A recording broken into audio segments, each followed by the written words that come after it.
Hello दोस्तों, नमस्कार। क्या हाल है? स्वागत है आपका खबर एचपी में। तो आइए नजर डालते हैं हिमाचल की तमाम मुख्य बड़ी खबरों पर। अगर इससे पहले आप वीडियो को लाइक नहीं किए हैं तो लाइक कर दीजिए और चैनल में नए हैं तो चैनल को सब्सक्राइब कर लीजिए।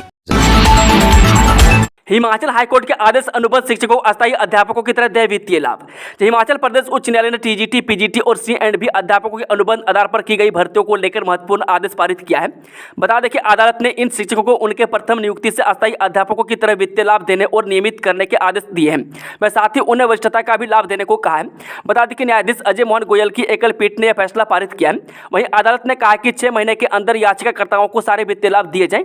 वह वित्तीय लाभ केवल उन्हीं को मिलेगा जिन्होंने अदालत में याचिका दायर की है। वह 6 माह में लाभ नहीं देने पर सरकार को 6% ब्याज भी चुकाना होगा। वहीं हिमाचल राजकीय अध्यापक संघ की ओर से वर्ष 2017 में प्रशासनिक ट्रिब्यूनल में इस बाबत याचिका दायर की थी। वह ट्रिब्यूनल के बंद होने के बाद 2020 में यह मामला उच्च न्यायालय को हस्तांतरित किया गया था। ऊपर वाला देख रहा है किरतपुर नेरचक फोरलेन पर शनिवार से कटेंगे ऑनलाइन चालान। जो किरतपुर नेरचक फोरलेन पर ओवर स्पीड से वाहन चलाने वाले अब सावधान हो जाएं। बता दें कि अब ऑनलाइन ही वाहनों के चालान कटेंगे। वह पुलिस की ओर से जगह जगह पर लगाया गया ITMS यानी कि इंटेलिजेंट ट्रैफिक मैनेजमेंट सिस्टम शनिवार से नियमित रूप से काम करना शुरू कर देगा। वही बता दें कि फोरलेन पर 60 किलोमीटर प्रति घंटा की गति तय की गई है। वह फोरलेन पर तय गति का पालन कराने के लिए पुलिस ने कुछ माह पहले इंटेलिजेंट ट्रैफिक मैनेजमेंट सिस्टम स्थापित किया था। बता दें कि अभी तक यह सिस्टम ट्रायल बेस पर चल रहा था। वह अब शनिवार से इसे नियमित रूप से चलाया जाएगा। यह सिस्टम टनल नंबर 1 कैंची मोड़, मंडी भराड़ी चौक, ओहर और टनल 4 टिहरा के पास से लगाया गया है। यह सिस्टम मोटर वाहन अधिनियम की अवहेलना जैसे निर्धारित गति 60 किलोमीटर प्रति घंटा से अधिक रफ्तार में वाहन चलाना, बिना हेलमेट, बिना सीट बेल्ट, ट्रिपल राइडिंग आदि के चालान नियमित रूप से कार्य करना शुरू कर देंगे। हिमाचल तकनीकी विश्वविद्यालय में विद्यार्थियों को बैंकिंग बीमा क्षेत्र में नौकरी देने के लिए समझौता। हिमाचल प्रदेश तकनीकी विश्वविद्यालय हमीरपुर और banking IFM Fincoz global private limited ने शुक्रवार को समझौता ज्ञापन पर हस्ताक्षर किए। बता दें कि IFM बैंकिंग वित्त सेवा और बीमा क्षेत्र में स्नातक और स्नातकोत्तर विद्यार्थियों को रोजगार देने के लिए प्रशिक्षण देता है और उसके बाद उन्हें विभिन्न निजी बैंकों में नौकरी प्रदान करता है। वह तकनीकी विश्वविद्यालय के कुल सचिव कमलदेव सिंह कंवर और अधिष्ठाता शैक्षणिक प्रोफेसर जयदेव सिंह की अगुवाई में IFM के निदेशक मनोज सहगल व BDM केवल सिंह ने समझौता ज्ञापन पर हस्ताक्षर किए। अपूर्व देवगन बोले, निर्धारित सीमा से अधिक राशि खर्च की तो विजयी होने पर भी जा सकती है सदस्यता। हिमाचल प्रदेश के निर्वाचन अधिकारी मंडी संसदीय क्षेत्र अपूर्व देवगन ने शुक्रवार को लोकसभा चुनाव के प्रत्याशियों और उनके वही एजेंटों के साथ बैठक की अध्यक्षता की। इस दौरान उन्होंने बताया कि लोकसभा चुनाव में निर्वाचन आयोग की ओर से निर्धारित 95 लाख रुपये में इससे अधिक की राशि वही करने पर प्रत्याशी के विजयी होने पर भी उसकी सदस्यता जा सकती है।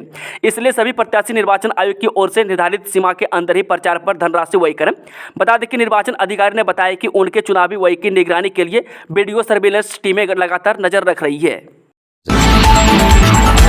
भाजपा राष्ट्रीय अध्यक्ष जगत प्रकाश नड्डा हिमाचल में शनिवार को करेंगे 3 रैलियों को संबोधित। हिमाचल प्रदेश में चुनावी सक्रियता बढ़ती जा रही है। इसी कड़ी में एक बार फिर भारतीय जनता पार्टी के राष्ट्रीय अध्यक्ष जगत प्रकाश नड्डा हिमाचल प्रदेश के 1 दिवसीय दौरे पर हैं। बता दें कि भाजपा महामंत्री बिहारी लाल शर्मा ने मीडिया को जारी बयान में कहा कि भाजपा राष्ट्रीय अध्यक्ष जगत प्रकाश नड्डा 1 दिवसीय दौरे के दौरान हिमाचल प्रदेश में 3 विशाल जनसभाओं को संबोधित करेंगे। यह सभाएं विशेष रूप से इन स्थानों कांगड़ा में, फतेहपुर, चंबा और सोलन के अर्की में होगी। उन्होंने कहा कि उनकी पहली जनसभा प्रातः 11 बजे स्थान रेहन, फतेहपुर, कांगड़ा, दूसरी जनसभा चंबा में दोपहर 1 बजे होगी और तीसरी सोलन के कुनिहार में दोपहर 3:30 बजे होगी। हिमाचल के सरकारी स्कूलों में अब नहीं चलेगा बहाना, शिक्षकों विद्यार्थियों को समय पर होगा आना। हिमाचल के सरकारी स्कूलों में अब देरी से आने का बहाना नहीं चलेगा। वह शिक्षकों और विद्यार्थियों की अब ऑनलाइन हाजिरी लगेगी। बता दें कि शिक्षा विभाग ने स्मार्ट उपस्थिति ऐप से हाजिरी अनिवार्य करने के जिला उपनिदेशकों को निर्देश जारी कर दिए हैं। वह शिमला के सुन्नी शिक्षा खंड में ट्रायल सफल रहने के बाद अब पूरे प्रदेश में नई व्यवस्था लागू कर दी गई है। वह मोबाइल ऐप से हाजिरी लगते ही विद्या समीक्षा केंद्र में विद्यार्थियों और शिक्षकों का डाटा ट्रांसफर हो जाएगा। वह प्रदेश के सरकारी स्कूलों में अब शिक्षकों व छात्र छात्राओं को समय पर आना ही होगा। उनकी हाजिरी मोबाइल ऐप से दर्ज की जाएगी। इसमें समय और लोकेशन अपने आप आ जाएंगे। मैं इस नई व्यवस्था को मई के दौरान सख्ती से लागू नहीं किया गया है। मैं सभी स्कूल प्रभारियों को शुक्रवार से ही नई व्यवस्था को हालांकि लागू करने को कहा गया, लेकिन इसे समझने के लिए कुछ दिन दिए जा रहे हैं। मैं जून से हाजिरी ऑनलाइन ही दर्ज होगी। इसके लिए संबंधित शिक्षकों को प्रशिक्षण दे दिया गया है। एकल पीठ का फैसला रद्द, 5 साल जारी रहेगा बॉन्ड। यदि निजी हित और सार्वजनिक हित के बीच टकराव होता है तो निजी हित को पीछे रहना होगा। यह टिप्पणी प्रदेश हाईकोर्ट ने एम्स बिलासपुर में सेवा देने के लिए एनओसी की मांग करने वाले डॉक्टर की याचिका को खारिज करते हुए की। वहीं प्रार्थी डॉक्टर ने सरकार से अनापत्ति प्रमाण पत्र दिलाने की मांग को लेकर हाईकोर्ट के समक्ष याचिका दायर की थी। वहीं कोर्ट ने कहा कि भारतीय संविधान के अनुच्छेद 21 के तहत जीवन के अधिकार में स्वास्थ्य का अधिकार भी शामिल है। वहीं एकल पीठ के निर्णय को रद्द करते हुए मुख्य न्यायाधीश एमएस रामचंद्र राव व न्यायाधीश जतोसना दुआलदुआ की खंडपीठ ने कहा कि हिमाचल प्रदेश सरकार के तहत सेवारत डॉक्टर द्वारा दिया गया बॉन्ड 5 साल की अवधि तक जारी रहेगा। इसकी यह अवधि पीजीआई चंडीगढ़ से 2020 में क्लिनिकल हेमाटोलॉजी में डॉक्टरेट ऑफ मेडिसिन की डिग्री पूरी करने से शुरू होकर 5 वर्षों तक लागू रहेगी।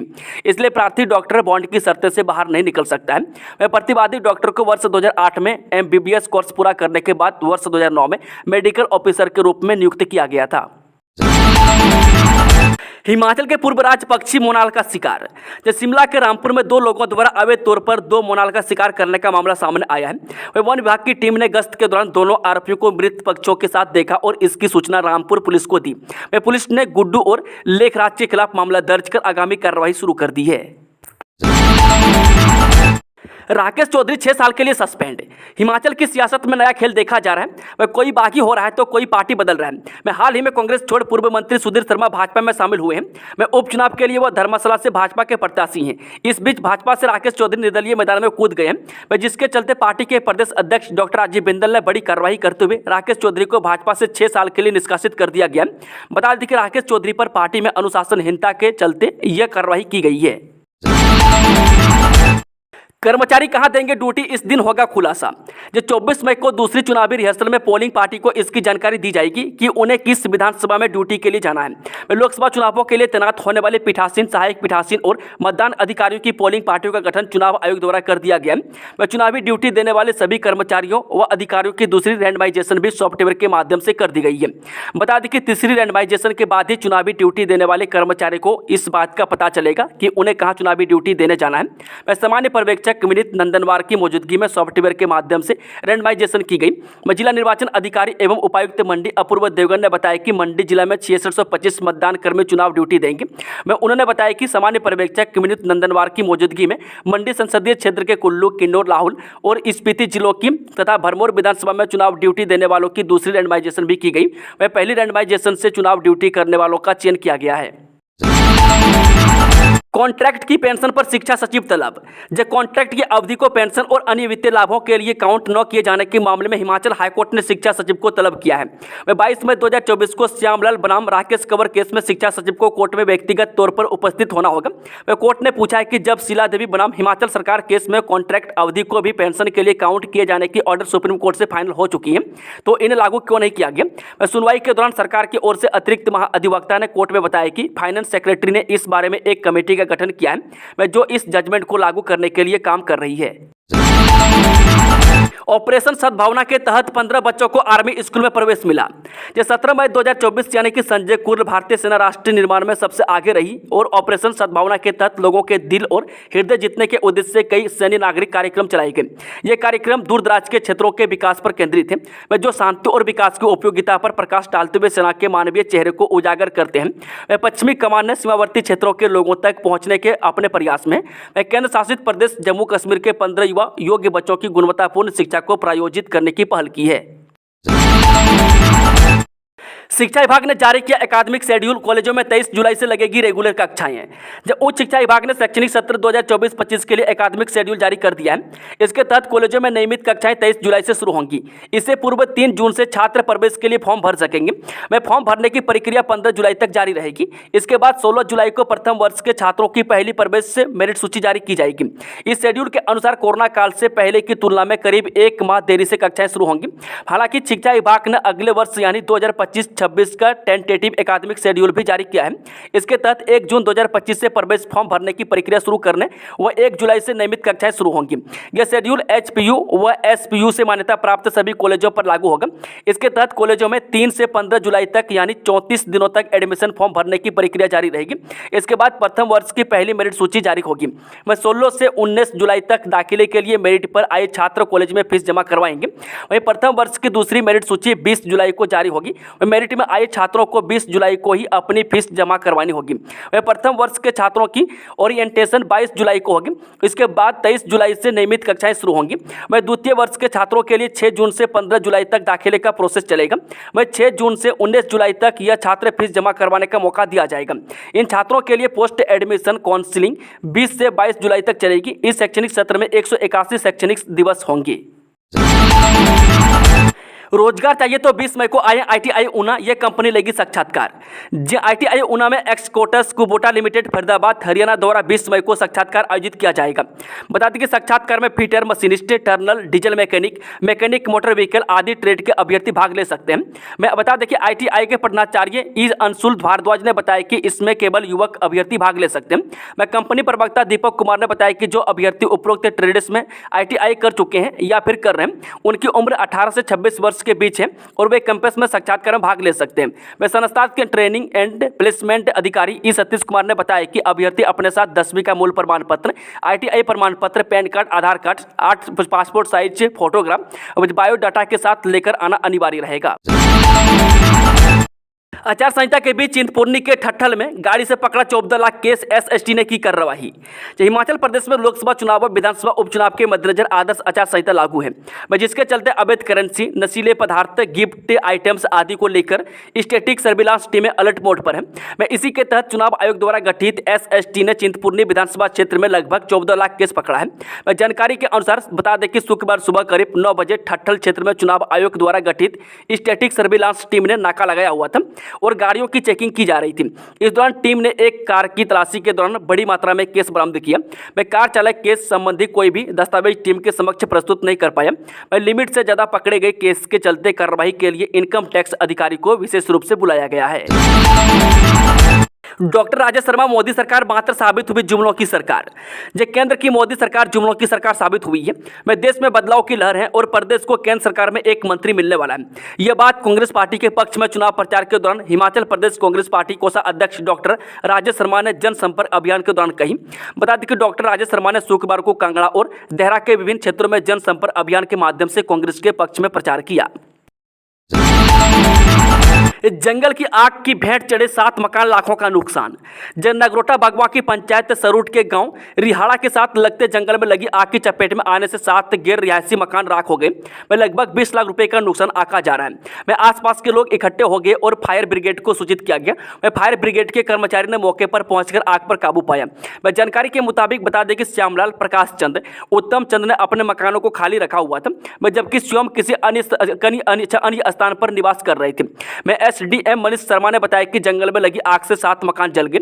इस आगजनी की घटना से लगभग 20 लाख रुपए का नुकसान आंका जा रहा है। 2 दिन येलो अलर्ट, 22 तक मौसम खराब। शनिवार से सक्रिय हो रहे पश्चिमी विक्षोभ के चलते जहां 2 दिन गर्जन के साथ बिजली चमकने व वर्षा का येलो अलर्ट रहेगा, वहीं मैदानी इलाकों में इसका कोई फर्क नहीं पड़ेगा।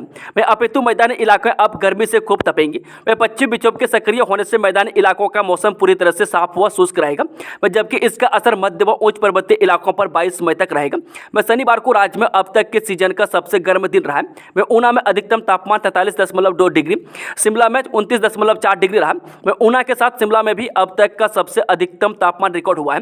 न्यूनतम तापमान कुकुमसेरी में 5.8 डिग्री व शिमला में 19 डिग्री रहा है। आगामी दिनों में धूप खिलने के बावजूद भी अभी तक राज्य में हीट वेव का कोई अलर्ट जारी नहीं किया गया, लेकिन कयास लगाए जा रहे हैं कि आगामी दिनों में मैदानी इलाकों खूब तपेंगे और लू चलने का अलर्ट भी जारी हो सकता है। देहरा के नंगल गांव में जंगली बिल्ली की दहशत, अब तक 18 लोगों पर कर चुकी है हमला। देहरा उपमंडल की ग्राम पंचायत बीहन में एक जंगली बिल्ली ने पिछले 1 महीने से लोगों पर हमला कर दहशत फैला रही है। यह बिल्ली रात में सो रहे लोगों को काट रही है, जिसके कारण अब तक 18 लोग घायल हो चुके हैं। वह जंगली बिल्ली नंगल गाँव में लोगों पर हमला कर रही है। वह बिल्ली रात में सो रहे लोगों के हाथ, पैर और अन्य अंगों को काट लेती है। ग्रामीणों का कहना है कि उन्होंने पहले कभी ऐसा घटना नहीं देखी। कुछ लोगों ने बिल्ली को देखा है, लेकिन उसका ठीक से पता नहीं चल पा रहा है। वहीं घायलों का सिविल अस्पताल डाटा सिवा में इलाज चल रहा है। मंडी शहर के इन क्षेत्रों में 18 मई को बाधित रहेगी बिजली की आपूर्ति। जे 33 या 11 के बीच सब स्टेशन मंडी की आवश्यक मरम्मत के चलते 18 मई को jail road, place DIET Ravinagar, Mahajan बाजार, अस्पताल रोड, क्षेत्रीय अस्पताल, गणपति रोड, मोती बाजार, लोअर समखेतर, तुंगल कॉलोनी, बालक रूपी, खत्री सभा, कोषागार कार्यालय सहित 7 लगते क्षेत्र में सुबह 11 बजे से दोपहर 1 बजे तक विद्युत आपूर्ति बाधित रहेगी। यह जानकारी सहायक अभियंता विद्युत उपमंडल 1 नरेश ठाकुर ने दी। उन्होंने यह भी जानकारी दी कि बाईपास रोड मंडी के पास 11 केवी विद्युत लाइन के हस्तांतरण के कार्य के चलते 18 मई को रामनगर पुल घराट, थनेहाड़ा, विश्वकर्मा मंदिर, college road, bus stand, degree college तथा 7 लगते क्षेत्र में सुबह 10 से शाम 5 बजे तक बिजली बाधित रहेगी। उन्होंने इस दौरान लोगों से सहयोग करने की अपील की है। पुलिस की नशे के खिलाफ कार्रवाई। मतियाना में 1 किलो 6 ग्राम अफीम सहित एक गिरफ्तार। जे स्पेशल सेल शिमला की टीम ने मतियाना क्षेत्र में एक नेपाली मूल के व्यक्ति से अफीम की बड़ी खेप बरामद की है। वह जानकारी के अनुसार बता दें कि स्पेशल सेल शिमला की टीम मतियाना क्षेत्र में गश्त व चेकिंग के लिए मौजूद थी। इस दौरान पवन पुत्र टोपे सिंह डांगी निवासी गाँव त्रिवेणी, थाना सीमास्तु, रुकमू, आंचल राप्ती, नेपाल, जो कि वर्तमान में राजेंद्र सिंह बरागटा निवासी गाँव धनौत, तहसील ठियोग, जिला शिमला के पास रहता है कि जब तलाशी ली गई तो उसके कब्जे से 1 किलो 6 ग्राम अफीम बरामद हुई। वह डीएसपी ठियोग सिद्धार्थ शर्मा ने बताया कि आरोपी को गिरफ्तार कर उसके खिलाफ एनडीपीएस एक्ट के तहत मामला दर्ज कर लिया गया है। मैं आरोपी को ठियोग कोर्ट में पेश करने की प्रक्रिया अमल में लाई जा रही है। गोताखोरों ने भाखड़ा नहर से ढूंढ निकाली गाड़ी, युवक का नहीं लगा सुराग। जी किरतपुर की भाखड़ा नहर में गाड़ी सहित समाये पुलिस थाना स्वार घाट के तहत आने वाले खेरिया निवासी युवक कमलजीत की गाड़ी को घटना के तीसरे दिन गोताखोरों ने नहर से बरामद कर लिया है।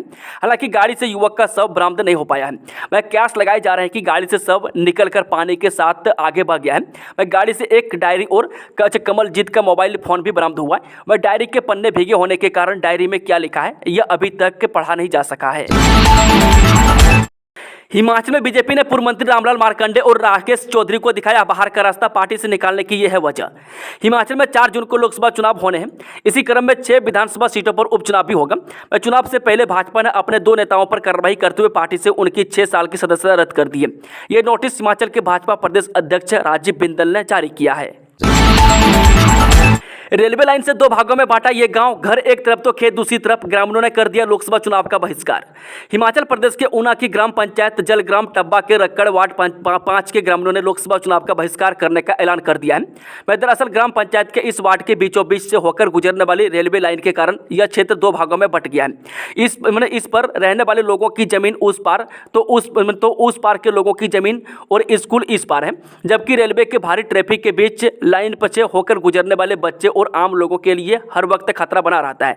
यदि सड़क मार्ग से होकर लोग आना चाहते हैं तो उन्हें 150 मीटर की दूरी 12 किलोमीटर की दूरी तय करने को मजबूर होना पड़ता है।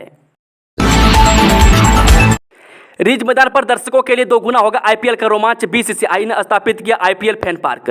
जब वीकेंड पर शिमला के रिज मैदान पर क्रिकेट प्रेमी स्टेडियम जैसे माहौल में आईपीएल मैच का लुत्फ उठा सकेंगे। इसके लिए बीसीसीआई की तरफ से आईपीएल फैन पार्क स्थापित किया गया है। बता दें कि शनिवार और रविवार को हो रहे आईपीएल मैच को इस फैन पार्क में दिखाया जाएगा। इस दौरान मैच के अलावा दर्शकों के मनोरंजन के लिए अन्य गतिविधियां भी करवाई जाएगी। सीआईपीईटी बद्दी में प्रवेश प्रक्रिया शुरू, 3 वर्ष का होगा डिप्लोमा। जिला के नालागढ़ उपमंडल के बद्दी स्थित केंद्रीय पेट्रो रसायन अभियांत्रिकी एवं प्रौद्योगिकी संस्थान में विभिन्न डिप्लोमा एवं पोस्ट ग्रेजुएट डिप्लोमा पाठ्यक्रमों के लिए प्रवेश की अंतिम तिथि 31 मई 2024 निर्धारित की गई है। यह जानकारी संस्थान के प्रवक्ता ने दी। उन्होंने कहा कि केंद्रीय पेट्रो रसायन अभियांत्रिकी एवं प्रौद्योगिकी संस्थान बद्दी में 3 वर्ष के diploma in plastic mould technology तथा 3 वर्ष के डिप्लोमा इन प्लास्टिक्स टेक्नोलॉजी में प्रवेश लिया जा सकता है। इन्होंने कहा कि इन पाठ्यक्रमों के लिए उम्मीदवार 10वीं कक्षा उत्तीर्ण होना अनिवार्य है। उन्होंने कहा कि इन पाठ्यक्रमों में लेटरल एंट्री का प्रावधान भी है। लेटरल एंट्री के लिए उम्मीदवार गणित तथा विज्ञान विषयों के साथ 12वीं कक्षा अथवा संबंधित विषयों में ITI उत्तीर्ण होना चाहिए। जोगिंदरनगर में दर्दनाक हादसा, गौशाला में जिंदा जला पिता, बचाने गया बेटा भी झुलसा। जनपद के जोगिंदरनगर उपमंडल की भराड़ू पंचायत के अलगाबाड़ी में आग लगने से बाप बेटा झुलस गए। हादसे में 70 वर्षीय पिता अनिरुद्ध चौधरी की मौत हो गई, जबकि 40 वर्षीय बेटा सुरेश चौधरी बुरी तरह से झुलस गया। खीरगंगा ट्रैक पर कंगड़ा की महिला की मौत। जनपद की मणिकर्ण घाटी के खीरगंगा ट्रैक पर एक दर्दनाक हादसा सामने आया है, जहां कंगड़ा की एक ट्रैकर महिला की गिरकर मौत हो गई है। वह जानकारी के अनुसार बता दें कि कंगड़ा का एक दंपति खीरगंगा ट्रैक के रूट पर ट्रैकिंग पर निकला था। इसी दौरान जब वे आइस पॉइंट के पास पहुंचे तो महिला सुंदरी देवी 31 वर्षीय पत्नी निर्मल गांव देवट कंगड़ा शौच करने ट्रैक रूट से बाहर निकली और जंगल में एक गिरे हुए पुराने पेड़ पर शौच करने बैठ गई। इसी दौरान पेड़ महिला के वजन से नीचे की ओर खिसक गया और महिला पेड़ सहित नीचे जा गिरी और उसकी मौके पर ही मौत हो गई। हादसे की सूचना मणिकर्ण पुलिस चौकी को दी गई। पुलिस ने घटनास्थल पर जाकर महिला के शव को अपने कब्जे में लिया है।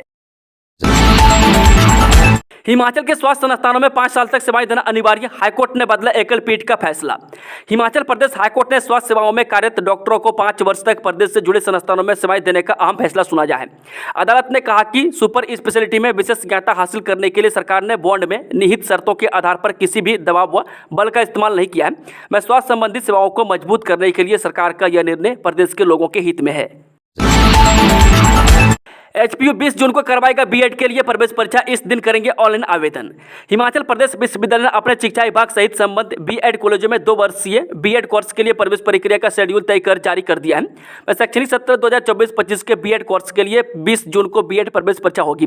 वह प्रवेश परीक्षा के आधार पर ही सभी निजी और सरकारी बीएड कॉलेजों में सीटें आवंटित की जाएगी। वह बता दें कि विश्वविद्यालय के परीक्षा नियंत्रक की ओर से जारी किए गए बीएड प्रवेश प्रक्रिया शेड्यूल के अनुसार 18 मई से बीएड प्रवेश के लिए ऑनलाइन आवेदन की प्रक्रिया शुरू हो जाएगी, जो 6 जून तक चलेगी। दोस्तों, खबरों का सिलसिला समाप्त होता है। अगर जानकारी पसंद आई हो तो वीडियो को लाइक, शेयर, चैनल को सब्सक्राइब जरूर कर लें और कमेंट बॉक्स में अपना फीडबैक जरूर दें। Thank you, all the best. जय हिंद, जय हिमाचल।